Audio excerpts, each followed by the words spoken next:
Sunday వచ్చిందంటే మనం ఇంట్లో ఖాళీగా ఎందుకు కూర్చుంటాం. ఇక మా రిలేటివ్స్ వాళ్ళ ఇంటికి లంచ్‌కి వచ్చేసాం అనమాట. తిను నాకు సిస్టర్ అవుతారు. ఈవినింగ్ ఖాళీగా ఎందుకు ఉండడం అనేసి వాళ్ళు ఫిల్టర్ కాఫీ పెడుతున్నారు. సరే నేర్చేసుకుందాం అనేసి వాళ్ళ వంటగదిలోకెళ్ళిపోయి నేర్చుకుంటున్నాను. నాకు ఫిల్టర్ కాఫీ ఎలా పెట్టాలో తెలీదనమాట. సరే అని అక్క నేర్పిస్తున్నారు. నేర్చేసుకుంటున్నాను.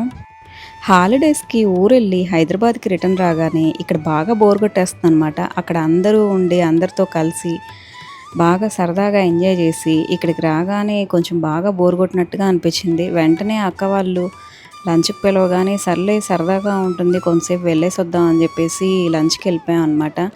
చాలా రోజుల తర్వాత అక్క వాళ్ళని కూడా కలిసాము. వీళ్ళు కొంచెం స్ట్రాంగ్‌గా తాగుతారట్టుంది కాఫీ. అందుకే కొంచెం బాగా స్ట్రాంగ్‌గా అనిపించిందనమాట. కాఫీ పొడి ఎక్కువే వేసాము. అందుకే కొంచెం స్ట్రాంగ్‌గా అనిపించింది. ఇంక మా వదిన గారు, ఇది వాళ్ళ వదిన గారు వాళ్ళ ఈ హౌస్ అనమాట. ఇంక సరదాగా అందరం మాట్లాడుకుంటూ ఉండిపోయాము. మా వాసవి కూడా కాఫీ పెట్టేస్తుంది అందరికీ. మా అద్వైత్ గాడు చక్కగా భోజనం చేయగానే నిద్రపోతున్నాడు. అందుకే వాడు పక్కన లేడనమాట. వాడుంటే ఇల్లంతా గొడవ గొడవ చేస్తూ ఉంటాడు. కాఫీలు తాగి ఖాళీగా కూర్చుంటే ఏం బాగుంటుంది.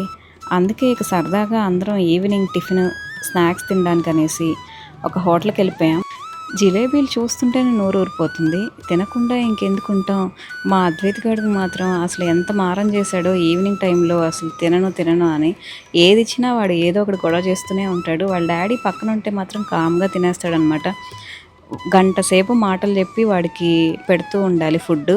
లేదంటే అస్సలు తినడనమాట. మరిన్ని వీడియోస్ కోసం సబ్స్క్రైబ్.